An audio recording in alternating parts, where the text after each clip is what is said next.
آقا فندی خرابکاری کرده، گلدون شکسته، اومده این پشت قایم شده. حالا قیافش هم مظلوم و ناراحت گرفته.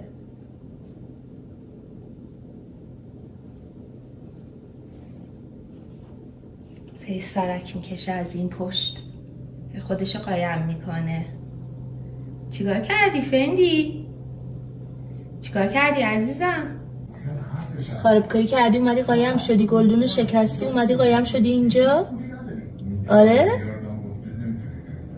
آره فندی؟ نگاه کن، نگاه کن. دوباره خرابکاری کردی؟ آره؟ آره فندی؟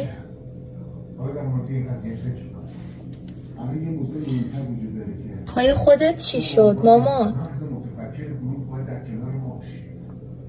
باید طول مدت سرقتمون رو بیای با ما زندگی کنی.